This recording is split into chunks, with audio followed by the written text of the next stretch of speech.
creativity, technology, and long-term thinking to address emerging challenges and unlock new opportunities.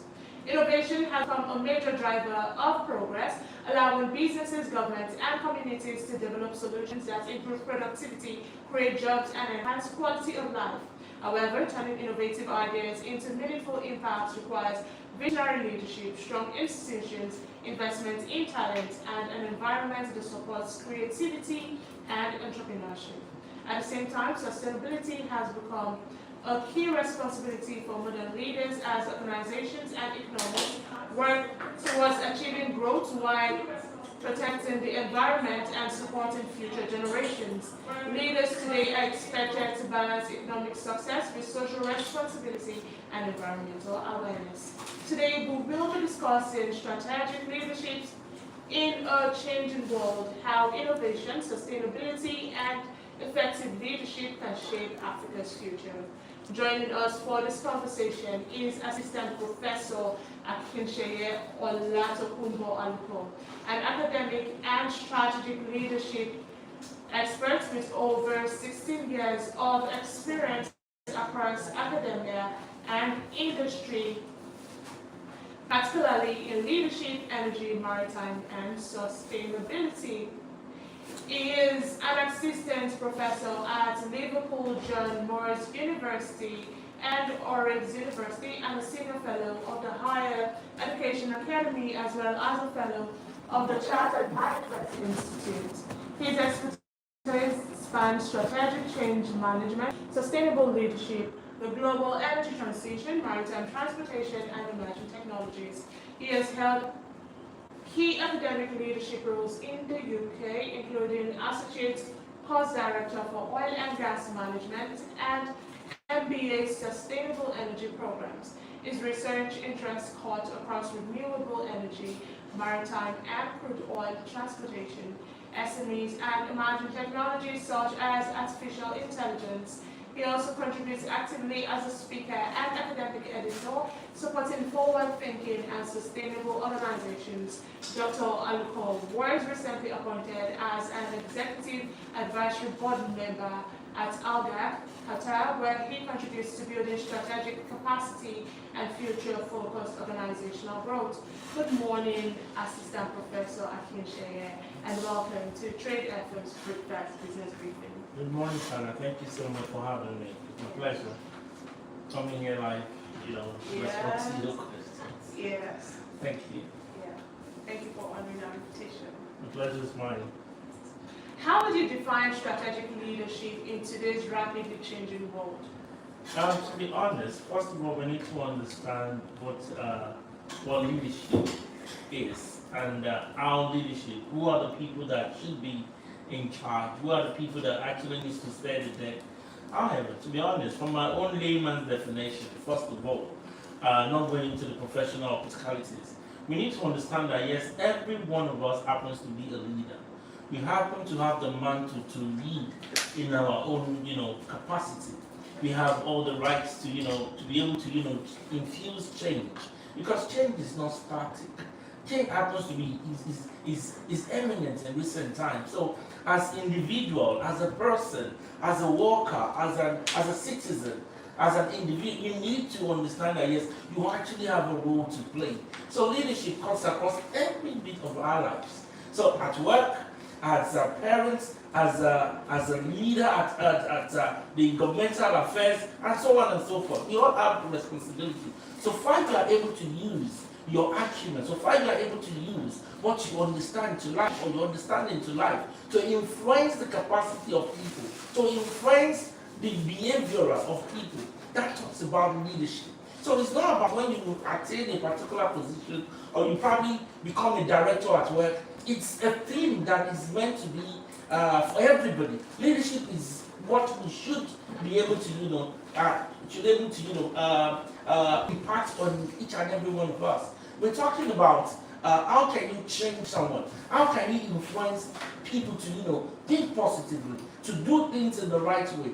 First of all, you need to understand how positive are you as a person. Your emotional intelligence should be able to kick in at all points in time. Can we use what have I imbibed in myself to be able to use in influencing others? That's the thing. You need to also equip yourself as a leader or as a person to be able to infuse leadership, at all costs.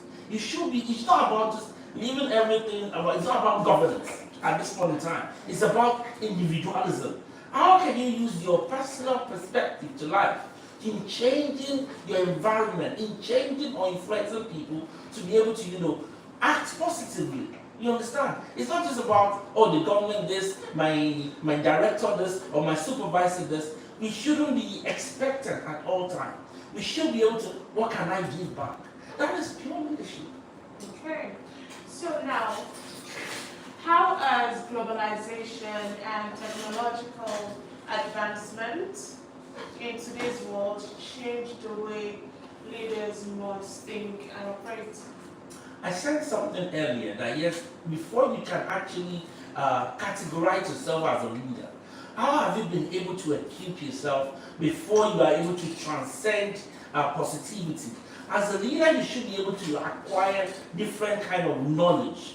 We're talking about technological knowledge, you're talking about personality knowledge, you're talking about educational background or knowledge. You need to imbibe all that into yourself. And when you're talking about education comes in two ways, formal and informal. Yes. One, you should be able to have that credibility. They should be able to see a role model in you. You should be able to, it's more like a baton. You're trying to, support the incoming, growing generation to be able to, add values. There's something called core values I was talking to someone about. One thing is, people go out of their comfort, just like now you're going out to Nigeria. You don't forget you're an ambassador of the country. Yeah. How can you, as a person, as an ambassador, be able to, justify the core values as a Nigerian anywhere you want? How can you, as a leader, even as a janitor, don't let us go far talking about leaders. Let's talk about individuals. How can you, as a person, think right? How can you, as a person, acquire knowledge? Going out, I do tell people, you don't have to wait for any organization to be able to, imbibe knowledge into you. You should be able to imbibe knowledge into yourself. It's also part of leadership acumen, training yourself in different capacity. That actually gives you the knowledge enough to manage people.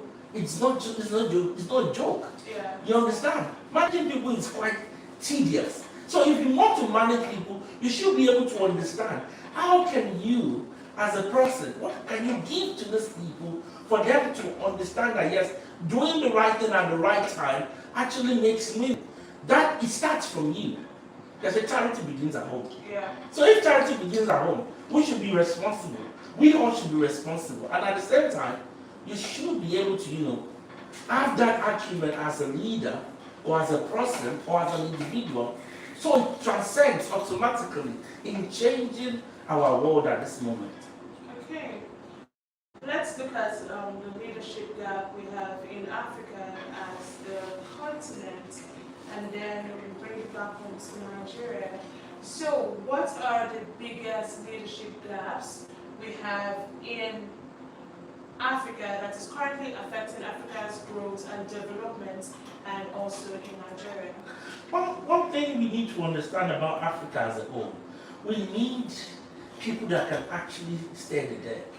It doesn't, I guess one tribalism, or probably I would say, you're not my kinsman, or you're not from my tribe. It shouldn't be about that. Yeah. Leadership has gone beyond who you are, where you come from, your genderism or whatever. It has gone beyond that. It's not about who has the zeal, who has the understanding to be able to influence people in a positive note. So we should just, to an extent, shy away, not even to an extent, to a large extent, shy away from this tribalism or tribalistic understanding to life. We should be able to, oneness. I do preach oneness. I do preach cultural stability. I do tell people, we need to understand who we are. For anything to work as a collective society, we need to first understand who we are as a person and how to design whatever rules and regulations that suits and brings out the best in us. You know, it's not about, oh yeah, I had a discussion with some friends yesterday, and we had a very terrible flood yesterday. It rained, Yes. and everybody was, you know, cussing out the president or cussing out the leaders, the Lagos State governor, and I said, come, we all are leaders in our own right. Are we doing things that right? And it happened in Ghana. See the flood that happened in Ghana. It's quite terrible. But it shouldn't be about the leaders up there. It shouldn't be about the people governing us. We as an individual, are we doing things right? Are we following the rules? Are we cleaning our surroundings? Are we putting different measures to actually, you know, make things work within our environment? These are things that were there in the past, back in the 80s, back in the early 90s. These are things that were there. We are not trying to say things are not working, but we can do more as individuals. So, if we are able to do more as an individual, then the collectivism then makes it a superb environment. But if those things are not into play, definitely we will still be, you know, we'll still be far behind. You talked about technology the other time. Things are changing. Yes. As a leader, you need to be able to understand the technology that will transform and, you know, transform your environment, that will transform your working environment. You need to send people on training. You need to make sure that, yes, people go on regular, you know, CPDs. People go on regular training. It's just like, I want to talk about Richard Branson now. He said, when an employee that is, you know, that is well trained by the organization needs not worry about anything. Yeah. You just, you know, you need not worry about anything, because definitely, automatically, that person's return on investment will definitely come. But if you feel, yes, the person has been employed and you're not even supporting, there's something called after sales. It's applicable to an employee too. If you hire someone, definitely you should be able to support them to enhance their success journey while working with your organization. So as an individual or as a leader, there's a lot that needs to be, you know, put in play. We all have responsibility as a leader, and likewise as followers. Yes. So if the leader is discharging his or her duties, definitely, you know, the followers will definitely respond. However, we are talking about, some people will say youths in recent days are lazy. Have they been given an enabling environment to thrive? Yes, that's the question. Yes. So we need to ask ourselves that question. Have they been given an enabling environment to thrive? I've counseled people, I've lectured or taught people on different capacities, on different areas. I've consulted organizations, and we've been able to, you know, bring out the best in them, send them on training. No matter how small, even peer discussion, you know, telling me how you were able to, you know, achieve a particular task to success. Definitely, I will learn one or two things from you. Yes. You understand? Giving them the street credibility and giving them the opportunity to also learn from each other. Peer learning. You understand? Bringing in experts to, you know, that will support and enhance their values. But if all these things are not there, if the leaders are not putting these into measures, definitely it will drive the success and reduce the level of competitiveness within any industry, even as a country. Look at it from different. We've been chanting Burkina Faso for a while. Now they are really doing well in the country. It only needs someone with the governmental willpower to change things. If the governmental willpower is there, definitely things will change. People will get influenced easily. But when we just see things as business as usual, it will continue the same way. I passed through the traffic light now, not quite, on my way down here. And I saw people not obeying the traffic light. Is that to do that cost the person not to do that? No. It's an individual thing. It's not someone that needs to tell the person to stop. It's been there. It's there. The traffic light is there. It's just for a country to have a rebate, we need to change our understanding to life. Okay. You know, my next question, I remember taking a course while I was in university. I can't remember the name of the course, but it was an agricultural course, and one of the topics we learned was on leadership and how the attributes of a good true leader should be the ability to anticipate change, right? And not just react to it. And now, the leaders we have currently, mostly African leaders, Nigerian leaders, they do not anticipate change, rather they react to it. Like for example, like I mentioned, flooding that happened, instead of them anticipating, what's going to do, what measures are we going to put in place to this, instead, it's when it happens, they're now like reacting to it, also with insecurity and stuff like that in the country, which leads me to my next question. How can leaders develop the ability to anticipate change rather than simply reacting to it? One, we need to have a sense of projection. There's always a level of projection that yes, this might happen. And if this happens, what are the measures that needs to be put in place to prevent? It's just like COVID. If any geopolitical issue happens regarding that looks like COVID, definitely we will have a very good understanding on how to tackle it, and it will reduce the number of deaths and people going into the hospitals and what have you. It's just like war. What have we learned from the past? What happens to me? These are things that they've happened before. How can we use the knowledge accusation that was gotten from that problem? How can we use it to prevent another occurrence? But if these things are not there, preventive measures, we will go back in circles to what had happened, and we will still fall the same prey. We should be able to have one, contingency plan, two, projection plans, three, bringing the right people on board. But when we are not bringing the right people on board, we can't expect a carpenter to carry out the medical surgery. Yeah. We need the right people that will change the situation.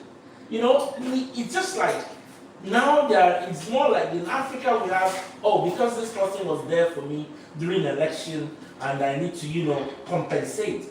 Leadership is not about compensation. It's about bringing the right people that will fine-tune the system, into what we expect. We are talking about Nigeria competing with the outside world. We're talking about Nigeria, looking at maybe London someday. But we used to.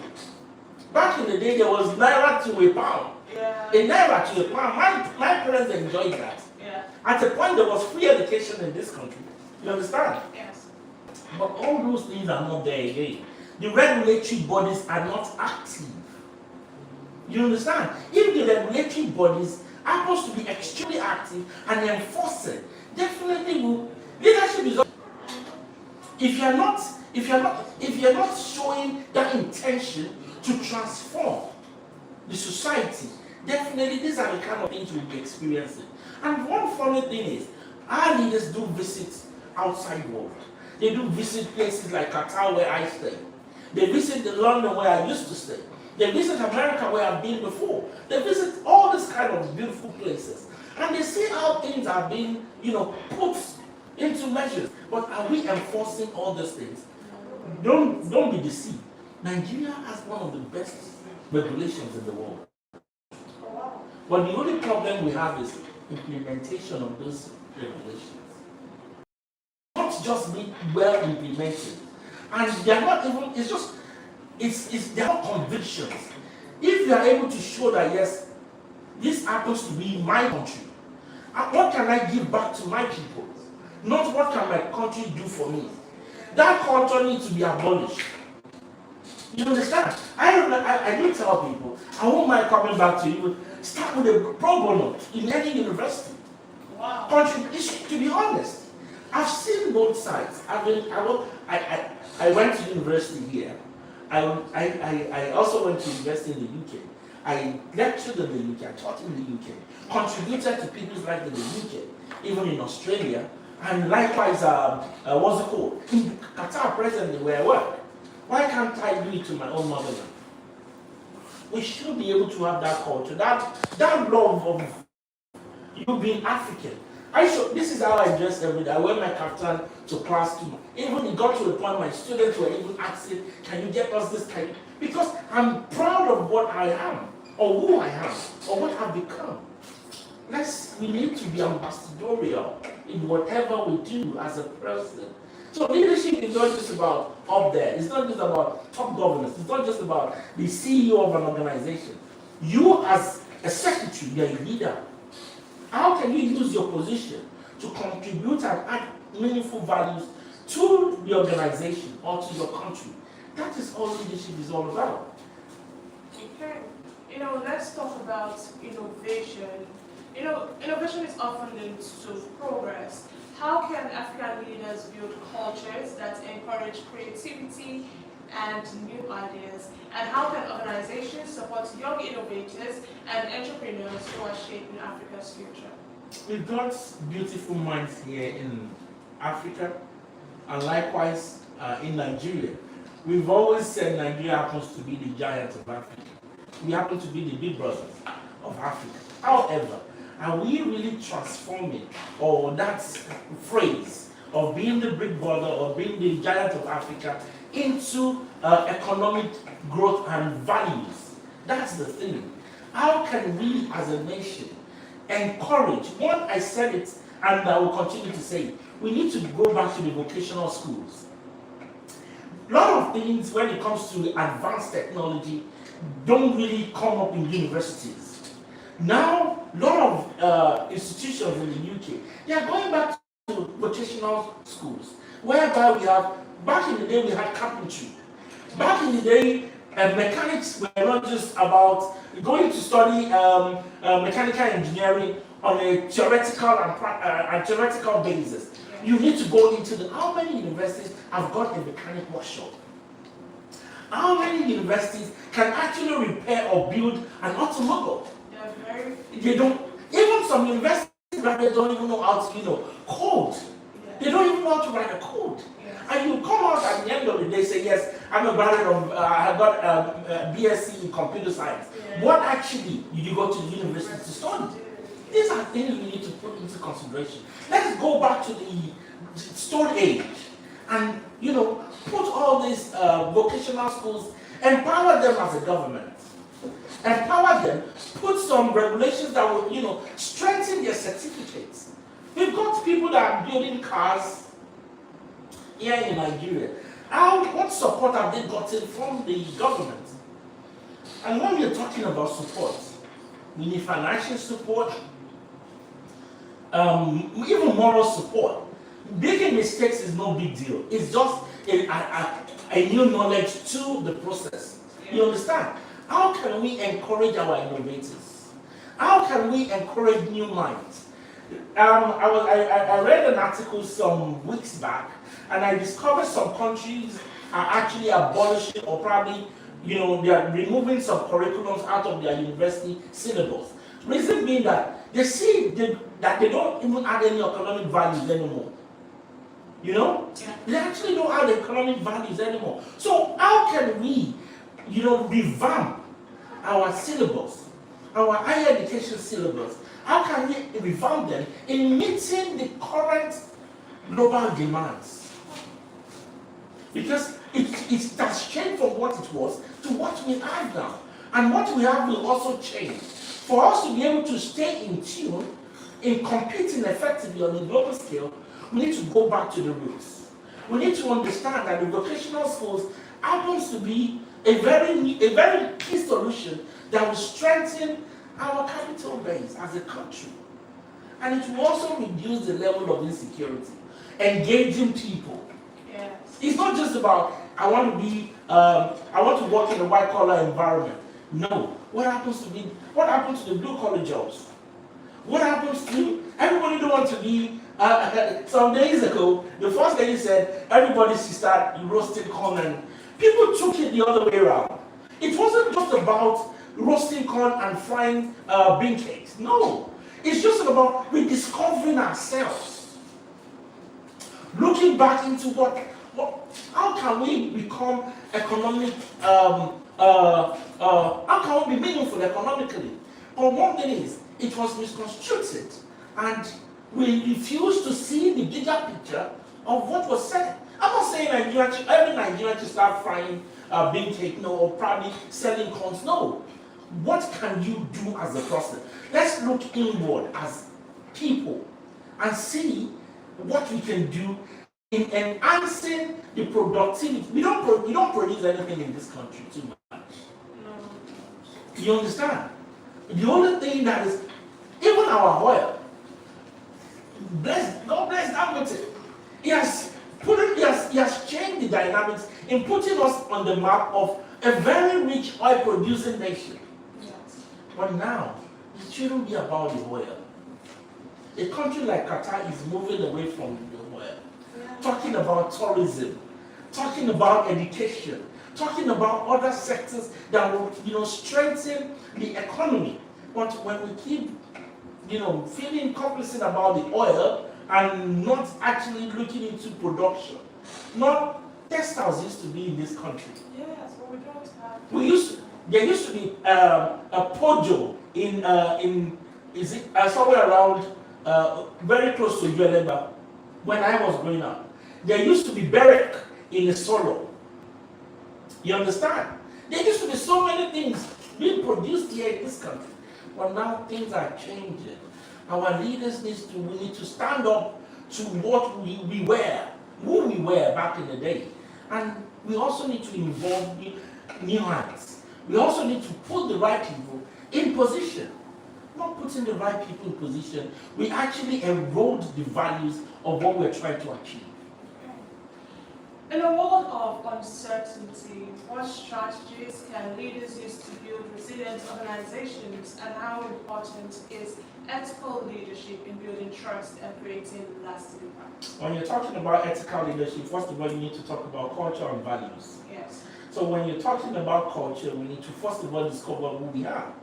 To an extent, we refuse to understand that, yes, Nigeria was built on, coming together, the amalgamation of different people.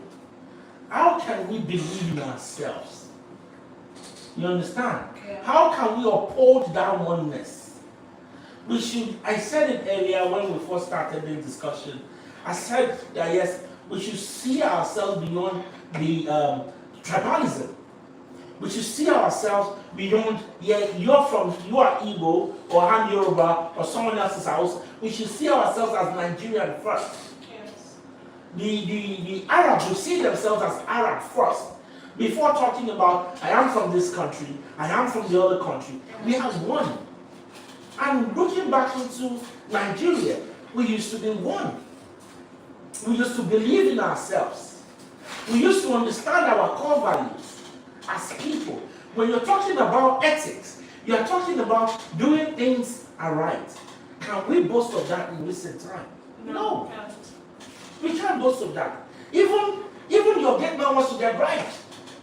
Actually, yeah. You understand? It has trickled down to the bottom. When you're talking about changing the system, we need to start from the grassroots. You need to start from your kids. You need to start from the schools we go to. We need to start from each other. And then we carry those values up there in becoming a senator, in becoming a rep or a councillor or a governor or a president. These are things that can be done. I'm not saying the Western countries or the Arab countries are immune from corruption. No, but we can do better. We have the capacity to do better. We have the capacity to infuse knowledge into ourselves. We have the capacity to uphold our culture. We have the capacity to support ourselves in different ways. Why are we not doing that? So that is why I said leadership is not about people at the top. It's about us as individuals. Africa has a large youth population. Truthfully, looking at that, the youths in Africa, we are plenty. How can today's leaders prepare young people to become tomorrow's decision makers? Because I remember when I was in primary school, we used to sing, children are the leaders of tomorrow. Yeah.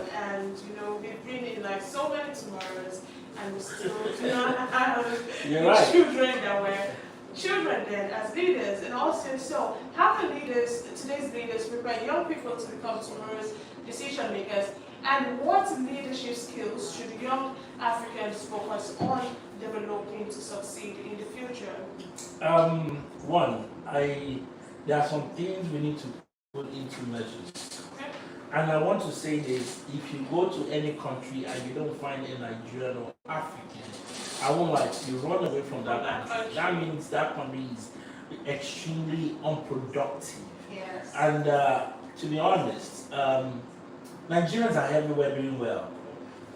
I'm not saying irrespective of some bottlenecks, yeah, but Nigerians are doing well outside Nigeria. One thing is we should come up with, there's something called collaboration. We should be able to, collaborate with other Nigerians outside the shores of this country. So we should be able to, integrate them swiftly. Because if they are able to, contribute to other economies, why can't we, engage them in supporting? I said it earlier that I would definitely be more than happy to come back into the system and do what I know how to do best. Yes. You understand? In whatever capacity. That is integration, knowledge integration. But are we given a soft landing to do that? Are people being encouraged, creating a meaningful and enabling environment for people to integrate back into the system in contributing their technical know-how? That is what I said. A friend of mine wanted to leave the shores of Nigeria. He happens to have grown and risen to a position of an associate professor. And I spoke to him. You don't need to go anywhere. Have you collaborated with people in Kenya before? Have you collaborated with expatriates in England before? Find your niche. We all have what we're good at. You might complain that the system is ash. It's ash everywhere. In the UK, it's extremely ash. You might think, the social media is portraying people to be very beautiful, having the best of their lives. It's a lie. Whatever that is happening here is also happening over there. Wow. Yeah, to be honest. People are not finding it easy abroad. Yes. You understand? Same as here. But what can you do differently? How can you contribute? I have a friend, he's a farmer here in Nigeria, and he's doing well. You understand? Farming is a thing that is part of our national emblem. Yes. So why are we not activating it 100%? Insecurity in the country. Insecurity. There's insecurity everywhere in the world. We know Nigerian insecurity can be, probably have gone out of the roof. But who are the people making the nation insecure? We. Because we don't believe in the world, we don't believe in that big name Nigeria anymore. We don't see ourselves as each other's keeper. Back in the day, we used to be brother's keeper. Yes. Those were the phrases that were, very ongoing. Well, are you my brother's keeper now? Do you want to see me succeed? Because we are talking about leadership. I said earlier, everybody happens to be a leader. How can you pull up your shorts and turn things around for yourself? Those are the things we should be putting into consideration and not saying, yes, the insecurity can. Forget about the insecurity. Let's do what we need to do. The government have got their own responsibility to discharge. Likewise, us as citizens. Likewise, you as an employee. And likewise, someone else as an employer. So if we are able to go back to the drawing board and do what we're meant to do, the task that has been, the mantle, put up the mantle, and do what we're meant to do as people, as collective people, as Nigerians, as a worker of Trade FM. You understand? You're an ambassador. Why are you not flying that ambassadorial flag? Or that ambassadorial intuition? That is what we're saying. If they ask me, why do you dress this way? I said, this happens to be my national outfit as a Nigerian. I'm not only selling or, putting myself forward, I'm also selling my culture. You understand? And as God we have it, I'm being given the room to express. There's something called psychological capital. Psychological capital is you being given that belief that yes, express yourself in your own way so far you are able to contribute values with what you're doing to the organization. If your organization or the environment is giving you that enabler. Why? Then you will just be automatic. But when the environment is not giving you what it takes, definitely it becomes very tedious. Yes. Assistant Professor Akinseye, Aluko, thank you very much for joining us this morning and for sharing your valuable insights on strategic leadership, innovation, sustainability, and future of leadership in Africa. Thank you so much. Thank you so much. I'm very grateful. Today's discussion has highlighted that effective leadership goes far beyond occupying positions of authority. It demands vision, adaptability, ethical responsibility, innovation, resilience, and the ability to anticipate change while creating lasting solutions in an increasingly complex and interconnected world. As Africa continues its pursuit of economic transformation, industrial growth, and sustainable development, strategic leadership will remain one of the continent's greatest assets. Building stronger institutions, empowering young people, embracing innovation, and fostering collaboration across governments, businesses, academia, and communities will be essential to unlocking Africa's enormous potential. Our conversation also reminds us that the future of the continent will depend on leaders who are prepared to combine technology, sustainability, strategic thinking, and responsible governance to solve today's challenges while creating opportunities for generations yet to come. If you're just joining us, you can catch highlights of this conversation on our social media platforms. We are traded live across our platforms, that's Facebook, X, Twitter, Instagram, TikTok, and our YouTube channel.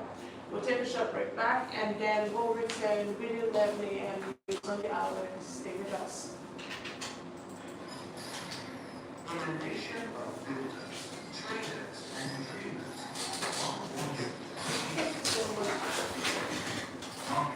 How was it? It was good.